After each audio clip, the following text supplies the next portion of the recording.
नमस्कार दोस्तों, आज हम एनसीईआरटी क्लास 10th की ज्योग्राफी का चैप्टर 6 पढ़ रहे हैं। इसका कुछ पार्ट हम पढ़ चुके थे और बीच में हम छोड़ दिए थे। ठीक है, और इससे नेक्स्ट हम इसके क्वेश्चन आंसर भी देखेंगे। तो चलो दोस्तों शुरू करते हैं। हम लोहा और इस्पात संयंत्र पढ़ रहे थे। अब ये इंडिया में देख लेते हैं कहाँ कहाँ पे हैं। ठीक है, लोहा संयंत्र इस्पात।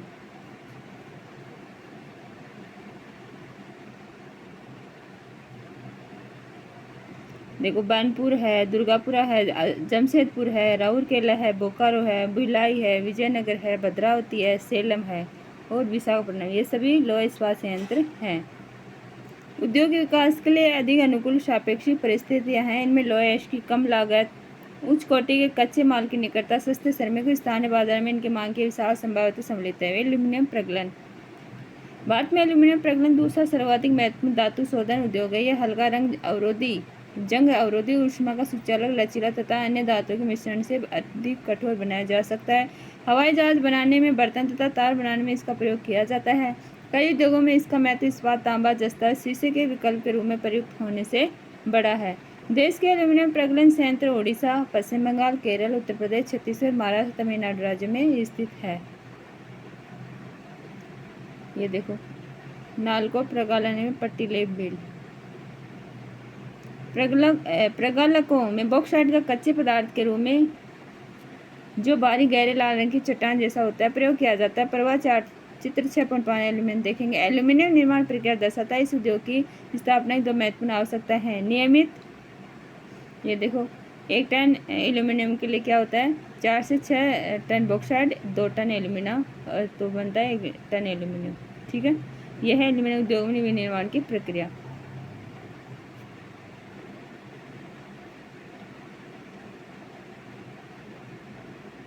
नियमित ऊर्जा की पूर्ति तथा कम कीमत पर कच्चे माल की सुनिश्चित उपलब्धता। रसायन उद्योग। भारत में रसायन उद्योग तेजी से विकसित हो रहा है तथा फैल रहा है। इसकी भागीदारी सकल घरेलू उत्पाद में लगभग 3% है। यह उद्योग एशिया का तीसरा बड़ा है तथा विश्व में आकार की दृष्टि से 12वें स्थान पर है। इसमें लघु तथा वैध दोनों प्रकार की विनिर्माण इकाइयां सम्मिलित है। अकार्बनिक और कार्बनिक दोनों क्षेत्रों में तीव्र वृद्धि दर्ज की गई है। अकार्बनिक रसायनों में सल्फ्यूरिक अम्ल, उर्वरक, कृत्रिम वस्त्र, प्लास्टिक, गोंद, रंग रोगन, डाई आदि के निर्माण में प्रयुक्त। नाइट्रिक अम्ल, क्षार, सोडा, देश, कांच, साबुन, शोधक, अपमार्जक, कागज में प्रयुक्त होने वाले रसायन तथा कास्टिक सोडा आदि शामिल है। इन उद्योगों का देश में विस्तृत फैलाव है। क्या आप बता सकते हैं ऐसा क्यों है? कार्बनिक रसायनों में पेट्रोलियम शामिल है, पेट्रो रसायन शामिल है जो कृत्रिम वस्त्र, कृत्रिम रबर, प्लास्टिक, रंजक पदार्थ, दवाइयाँ, औषध रसायनों के बनाने में प्रयोग किया जाते हैं। ये उद्योग तेल शोधनशालाओं या पेट्रो रसायन संयंत्रों के समीप स्थापित है। रसायन उद्योग अपने आप में एक बड़ा उपभोक्ता भी है। आधारभूत रासायनिक प्रक्रिया द्वारा अन्य रसायन उत्पन्न करते हैं जिनका उपयोग औद्योगिक अनुप्रयोग, कृषि अथवा उपभोक्ता बाजारों के लिए किया जाता है। ऐसे ही उत्पादों की एक सूची बनाइए। अब पढ़ते हैं उर्वरक उद्योग।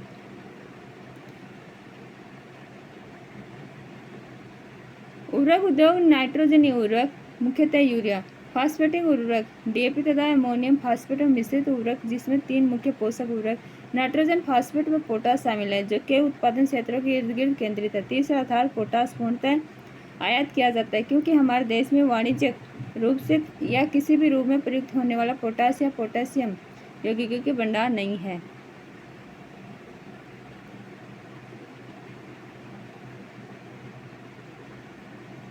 हरित क्रांति के पश्चात यह उद्योग देश के अनेक भागों में भी फैल गया। गुजरात, तमिलनाडु, उत्तर प्रदेश, पंजाब और केरल राज्य कुल उर्वरक उत्पादन का लगभग 50% उत्पादन करते हैं। अन्य महत्वपूर्ण उत्पादक राज्य आंध्र प्रदेश, ओडिशा, राजस्थान, बिहार, महाराष्ट्र, असम, पश्चिम बंगाल, गोवा, दिल्ली, मध्य प्रदेश तथा कर्नाटक हैं। सीमेंट उद्योग। निर्माण कार्य जैसे घर, कारखाने, पुल, सड़कें, हवाई अड्डा, बांध तथा अन्य व्यापारिक प्रतिष्ठानों के निर्माण में सीमेंट आवश्यक है। इस उद्योग को भारी और स्थूल कच्चे माल जैसे चूना, पत्थर, सिलिका और जिप्सम की आवश्यकता होती है। रेल परिवहन के अतिरिक्त इसमें कोयला तथा विद्युत ऊर्जा भी आवश्यक है। इस उद्योग की इकाइयाँ गुजरात में लगाई गई हैं क्योंकि यहाँ से इसे खाड़ी के देशों के बाजार की उपलब्धता है। मोटर गाड़ी उद्योग। मोटर गाड़ी यात्रियों तथा सामान के तीव्र परिवहन के साधन है। भारत में विभिन्न केंद्रों पर ट्रक, बसें, कारें, मोटरसाइकिल स्कूटर, तिपहिया तथा बहुउपयोगी वाहन निर्मित किए जाते हैं। उदारीकरण के पश्चात नए और आधुनिक मॉडल के वाहनों का बाजार तथा वाहनों की मांग बढ़ी है, जिससे इन उद्योगों विशेषकर कार, दोपहिया तथा तिपहिया वाहनों में अपार वृद्धि हुई है। यह उद्योग दिल्ली, गुड़गांव, मुंबई, पुणे, चेन्नई, कोलकाता, लखनऊ, इंदौर, हैदराबाद, जमशेदपुर तथा बेंगलुरु के आसपास स्थित है। सूचना प्रौद्योगिकी तथा इलेक्ट्रॉनिक उद्योग। इलेक्ट्रॉनिक उद्योग के अंतर्गत आने वाले उत्पादों में ट्रांजिस्टर से लेकर television, telephone, cellular, telecom, telephone exchange, radar, computer तथा दूरसंचार उद्योग के लिए उपयोगी अनेक अन्य उपकरण तक बनाए जाते हैं। ये देखो चित्र 6.6 SCL रूपनगर में केबल निर्माण, पश्चिम बंगाल। बेंगलुरु भारत की इलेक्ट्रॉनिक राजधानी के रूप में उभरा है। कौन? बेंगलुरु। इलेक्ट्रॉनिक सामान के अन्य महत्वपूर्ण उत्पादक केंद्र मुंबई, दिल्ली, हैदराबाद, पुणे, चेन्नई, कोलकाता तथा लखनऊ है। इस उद्योग का सर्वाधिक संकेंद्रण बेंगलुरु, नोएडा, मुंबई, चेन्नई, हैदराबाद और पुणे में है। यह भी अत्यंत रोचक है कि भारत में सूचना प्रौद्योगिकी उद्योग के सफल होने का कारण हार्डवेयर, सॉफ्टवेयर का निरंतर विकास है। औद्योगिक प्रदूषण तथा पर्यावरण निम्नीकरण। यद्यपि उद्योगों की भारतीय अर्थव्यवस्था की वृद्धि व विकास में महत्वपूर्ण भूमिका है, तथापि इनके द्वारा बढ़ते भूमि, वायु, जल तथा पर्यावरण प्रदूषण को भी नकारा नहीं जा सकता। उद्योग 4 प्रकार के प्रदूषण के लिए उत्तरदायी है: वायु, जल, भूमि, ध्वनि। प्रदूषण करने वाले उद्योगों में ताप विद्युतीकरण भी सम्मिलित है। वायु प्रदूषण: अधिक अनुपात में अनचाही गैसों की उपस्थिति जैसे सल्फर डाइऑक्साइड तथा कार्बन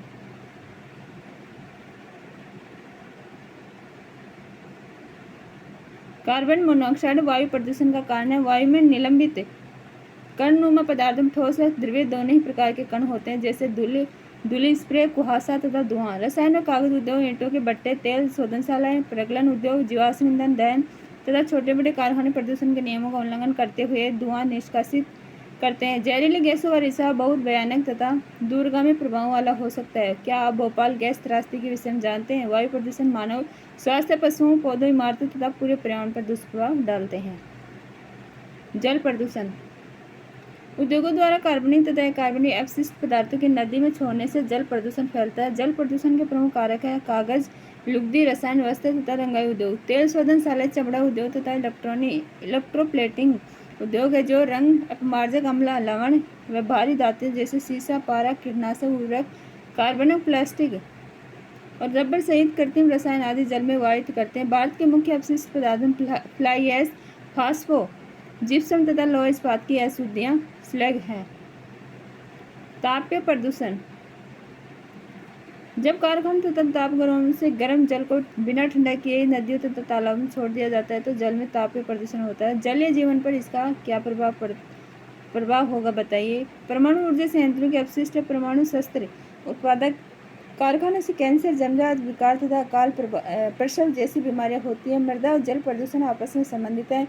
मलबे का ढेर, विशेषकर कांच, हानिकारक रसायन, औद्योगिक बाहर पैकिंग, लवण तथा कूड़ा करकट मृदा को अनुपजाऊ बनाता है। वर्षा जल के साथ ये प्रदूषित जमीन से रिश्ते हुए भूमिगत जल तक पहुंचकर उसे भी प्रदूषित कर देते हैं। कुछ सॉफ्टवेयर टेक्नोलॉजी पार्क्स कहाँ हैं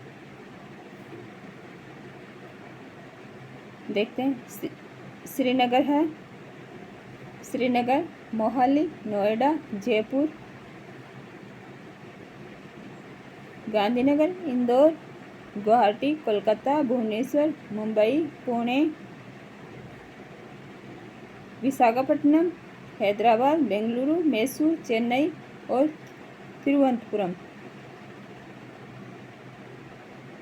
ध्वनि प्रदूषण: ध्वनि प्रदूषण से खिन्नता तथा उत्तेजना ही नहीं वरन श्रवण अक्षमता, हृदय गति, रक्तचाप तथा अन्य कायिक व्यथाएं भी बढ़ती है। अनचाही ध्वनि उत्तेजना मानसिक चिंता का स्रोत है। औद्योगिक तथा निर्माण कार्य कारखानों के उपकरण, जनरेटर, लकड़ी चीरने कारखाने, गैस यांत्रिक तथा विद्युत ड्रिल भी अधिक ध्वनि उत्पन्न करते हैं। पर्यावरणीय निम्नीकरण की रोकथाम: कारखाने द्वारा निष्कासित 1 लीटर अपशिष्ट से लगभग 8 गुना स्वच्छ जल दूषित होता है। औद्योगिक प्रदूषण से स्वच्छ जल को कैसे बचाया जा सकता है, इसके कुछ निम्न सुझाव हैं। विभिन्न प्रक्रियाओं में जल का न्यूनतम उपयोग तथा जल का 2 या 2 अधिक उत्तरोत्तर अवस्थाओं में पुनर्चक्रण द्वारा पुनः उपयोग। जल की आवश्यकता पूर्ति हेतु वर्षा जल संग्रहण। नदियों व तालाबों में गर्म जल तथा अपशिष्ट पदार्थों को प्रवाहित करने से पहले उनका शोधन करना। औद्योगिक अपशिष्ट का शोधन 3 चरणों में किया जा सकता है। पहला यांत्रिक साधनों द्वारा प्राथमिक शोधन। इसमें अपशिष्ट पदार्थ छटाई, उनके छोटे छोटे टुकड़े करना, ढकना तथा तलछट जमाव आदि सम्मिलित है। जैविक प्रक्रियाओं द्वारा द्वितीयक शोधन।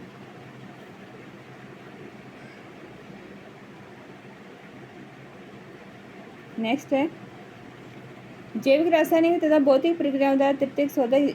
इसमें अपशिष्ट जल को पुनर्चक्रण द्वारा पुनः प्रयोग योग्य बनाया जाता है। जहाँ भूमिगत जल का स्तर कम है वहाँ उद्योगों द्वारा इसके अधिक निष्कासन पर कानूनी प्रतिबंध होना चाहिए। वायु में निलंबित प्रदूषण को कम करने के लिए कारखानों में ऊंची चिमनियों में इलेक्ट्रोस्टैटिक अवक्षेपण स्क्रबर उपकरण तथा गैसीय प्रदूषण पदार्थों को जड़ तत्वीय रूप से पृथक करने के लिए उपकरण होना चाहिए। कारखानों में कोयले की अपेक्षा तेल और गैस के प्रयोग से धुएं के निष्कासन में कमी लाई जा सकती है। मशीनों उपकरणों का उपयोग किया जा सकता है तथा जनरेटरों में लाइसेंसर लगाया जा सकता है। ऐसी मशीनरी का प्रयोग किया जाए जो ऊर्जा सक्षम हो तथा कम ध्वनि प्रदूषण करे। ध्वनि अवशोषित करने वाले उपकरणों के इस्तेमाल के साथ कानों पर शोर नियंत्रण उपकरण भी पहनने चाहिए। सतत पोषण विकास की चुनौतियों के लिए पर्यावरणीय संचेतना से युक्त आर्थिक विकास की जरूरत है। ये देखो फरीदाबाद में यमुना एक्शन प्लान के अंतर्गत वाहित मल उपचार संयंत्र।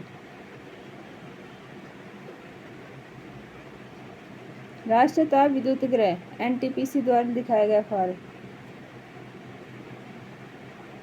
भारतीय राष्ट्रीय ताप विद्युत गृह कॉर्पोरेशन विद्युत प्रदान करने वाला मुख्य निगम है।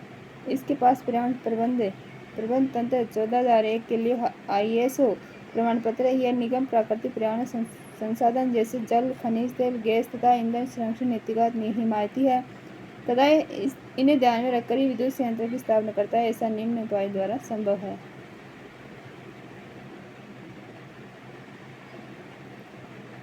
पहला है आधुनिकतम तकनीक पर आधारित उपकरणों का सही उपयोग करके तथा विद्यमान उपकरणों में सुधार।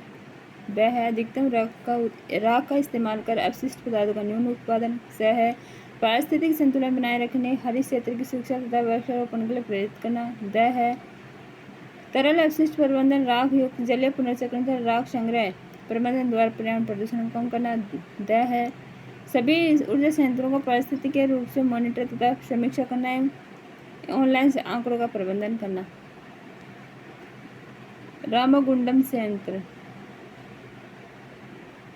दोस्तों चैप्टर कंप्लीट हुआ हमारा, ठीक है। और इसके क्वेश्चन आंसर देखते हैं।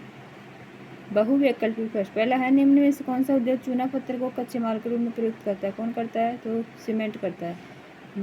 सेकंड है निम्न में से कौन सा उद्योग बॉक्साइट को कच्चे माल के रूप में प्रयोग करता है? तो कौन करता है? एल्यूमिनियम प्रगलन।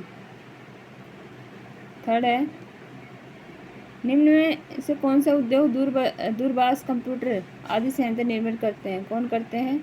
सूचना प्रौद्योगिकी, ठीक है। नेक्स्ट क्वेश्चन देखते हैं अपन। सेकंड क्वेश्चन है निम्नलिखित प्रश्न के उत्तर लगभग 30 शब्दों में दीजिए। पहला है विनिर्माण क्या है? विनिर्माण क्या है? कच्चे पदार्थ को मूल्यवान उत्पाद में परिवर्तित कर अधिक मात्रा में वस्तु के उत्पादन को वस्तु निर्माण या विनिर्माण कहते हैं।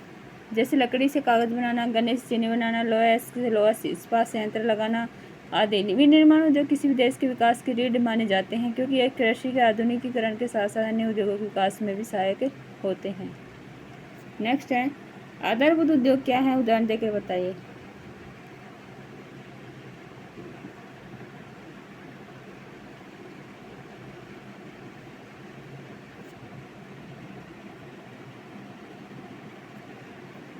आधारभूत उद्योग वो होते हैं जो केवल अपने लिए ही महत्वपूर्ण नहीं है बल्कि बहुत से उद्योग इन उद्योगों पर निर्भर करते हैं, इसलिए ये महत्वपूर्ण है। ऐसे उद्योगों को आधारभूत उद्योग कहते हैं। जैसे लोहा इस्पात उद्योग आधारभूत उद्योग है क्योंकि अन्य सभी भारी, हल्के और मध्यम उद्योग इनसे बनी मशीनरी पर निर्भर हैं। विभिन्न प्रकार के इंजीनियरिंग सामान, निर्माण सामग्री, रक्षा, चिकित्सा, टेलीफोन, वैज्ञानिक उपकरण और विभिन्न प्रकार की उपभोक्ता वस्तुओं के निर्माण के लिए इस्पात की आवश्यकता होती है, ठीक है।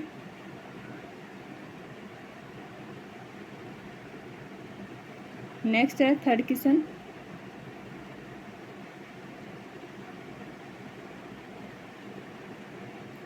निम्नलिखित प्रश्न के उत्तर लगभग 120 शब्दों में दीजिए।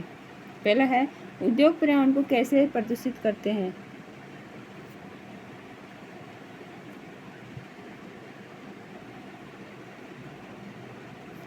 यद्यपि उद्योगों की भारतीय अर्थव्यवस्था की वृद्धि और विकास में महत्वपूर्ण भूमिका, उद्योगों ने बहुत से लोगों को काम दिया है और राष्ट्रीय आय में वृद्धि की तथा इनके द्वारा बढ़ते भूमि, वायु, जल पर्यावरण प्रदूषण को भी नकारा नहीं जा सकता। उद्योग 4 प्रकार के प्रदूषण के लिए उत्तरदायी है: वायु, जल, भूमि और ध्वनि।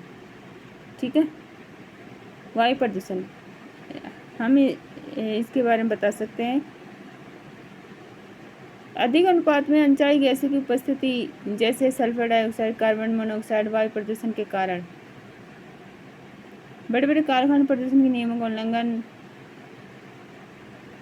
करते हुए धुआं निष्कासित करते हैं। इसका बहुत भयानक दूरगामी प्रभाव हो सकता है। वायु प्रदूषण मानव स्वास्थ्य, पशुओं, पौधों, इमारतों और पूरे पर्यावरण पर दुष्प्रभाव डालते हैं। जल प्रदूषण उद्योगों द्वारा कार्बनिक या कार्बनिक अपशिष्ट पदार्थ को नदी में छोड़ने से जल प्रदूषण फैलता है। जल प्रदूषण मुख्य कारक कागज, लुगदी, रसायन, वस्त्र, रंगाई उद्योग, तेल शोधनशाला, चमड़ा उद्योग। जो रंग अपमार्जक अम्ल, लवण तथा भारी धातु जैसे सीसा, पारा, उर्वरक, कार्बन तथा रबर सहित कृत्रिम रसायन जल में प्रवाहित करते हैं। इसकी वजह से पानी किसी काम योग्य नहीं रहता तथा इसमें पनपने वाले जीव भी खतरे में पड़ जाते हैं। ठीक है। तो इसी तरह उद्योगों पर इसका बहुत प्रदूषित करते हैं। जैसे औद्योगिक क्रांति के कारण गंदी औद्योगिक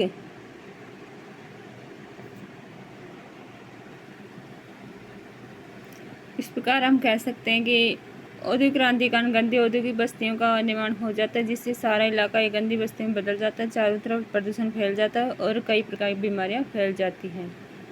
ठीक है। नेक्स्ट क्वेश्चन है, उद्योगों द्वारा पर्यावरण निम्नीकरण को कम करने के लिए उठाए गए विभिन्न उपायों की चर्चा करें। तो उद्योगों द्वारा पर्यावरण निम्नीकरण को कम करने के लिए अनेक उपाय अपनाए गए। जैसे नदियों, तालाबों में गर्म जल तथा अपशिष्ट पदार्थों को प्रवाहित करने से पहले उनका शोधन करना चाहिए, जिससे जल प्रदूषण न हो। कोयले, लकड़ी या खनिज के तेल से पैदा की गई बिजली जो हवा को प्रदूषित करती है के स्थान पर जल द्वारा पैदा की गई बिजली का प्रयोग करना चाहिए। ऐसे में वातावरण शुद्ध रहेगा। ठीक है।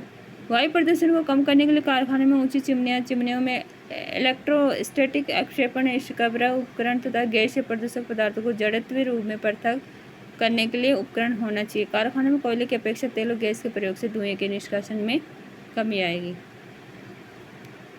ध्वनि प्रदूषण को कम करने के लिए जनरेटरों में साइलेंसर लगाया जा सकता है। ऐसी मशीनरी का प्रयोग तभी किया जाएगा जो ऊर्जा सक्षम हो तथा कम ध्वनि प्रदूषण करे। ध्वनि अवशोषित करने वाले उपकरणों के इस्तेमाल के साथ कानों पर स्व नियंत्रण उपकरण भी पहनने चाहिए।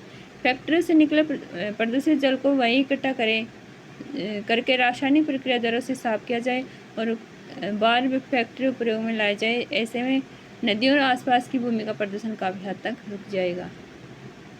ठीक है। तो चलो दोस्तों, हमारा चैप्टर और साथ में क्वेश्चन आंसर भी देखें। नेक्स्ट चैप्टर में जल्दी मिलते हैं। Thank you.